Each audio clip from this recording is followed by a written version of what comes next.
Très heureux de vous retrouver pour une nouvelle édition de Terre de Mission, l'émission religieuse de TV Liberté.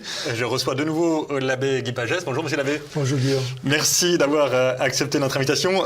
On va pas du tout reparler du voyage en Irak, du pape comme la semaine dernière, mais je voulais évoquer, pour faire une première évocation, parce qu'on y reviendra, de votre tout dernier livre.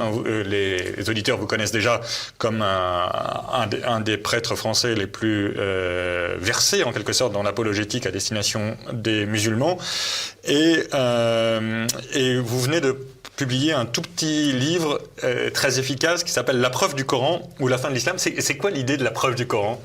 Alors, vous savez, tout l'islam repose en fait sur le Coran, qui est le seul objet qui soit d'origine divine dans ce monde, n'est-ce pas ? C'est la parole même d'Allah. Donc, on se réfère à ça pour avoir accès à Allah et à la religion. Et Allah, dans le Coran, à plusieurs reprises, apporte la preuve de la divinité du Coran et donc de l'islam en avançant que le Coran, il est inimitable. Donc, s'il ne peut pas être imité de la main des hommes, forcément, il a été écrit par Dieu. Donc, il lance souvent ce défi, apporter des versets semblables à ceci, sous-entendu, vous êtes incapable. Donc, la preuve que le Coran est divin, c'est qu'il est inimitable.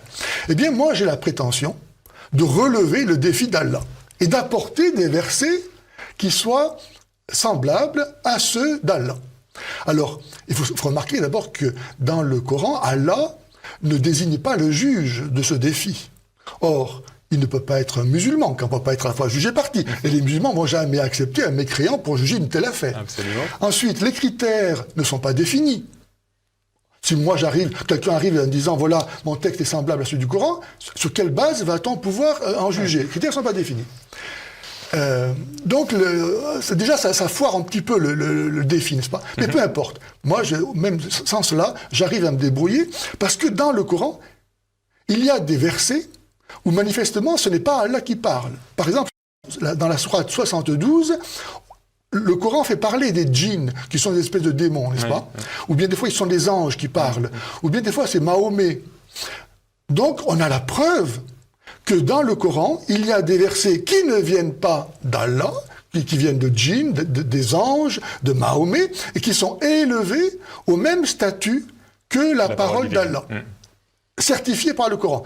Donc, on a la preuve que le Coran n'est pas inimitable, puisque il y a des paroles autres que celles d'Allah qui sont élevées à la même valeur que celles d'Allah, par le Coran lui-même. Autrement dit, Allah est convaincu de mensonge par sa propre parole.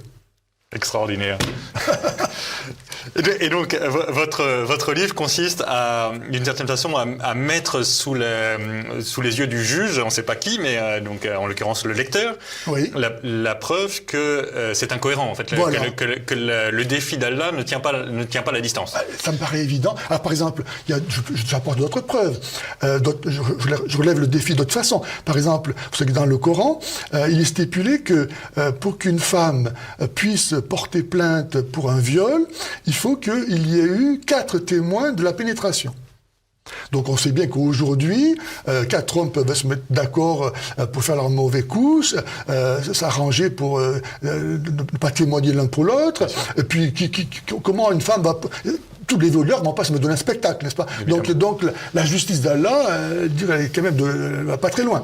Donc moi, j'apporte un verset, même une sourate si on veut, beaucoup plus efficace que ce qu'il propose dans le Coran, qui se réduit à 3 lettres, A-D-N. Donc, moi j'apporte une sourate qui est beaucoup plus efficace pour reconnaître le crime fait à une femme lorsqu'elle est violée, ou lorsqu'elle... Voilà, que ce que propose Allah. Je dis, ça paraît évident, personne ne peut me contester ça. Donc là, voilà. Donc le Coran est terminé. Donc l'islam est terminé. Accessoirement, j'ai toujours été fasciné. En gros, l'islam, c'est fondamentalement une contestation de la divinité du Christ.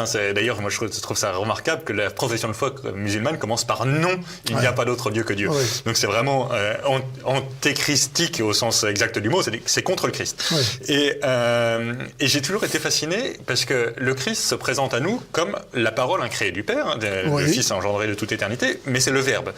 Et le Coran a exactement les mêmes prétentions d'une d'une certaine façon que le Christ, c'est la parole incréée de Dieu.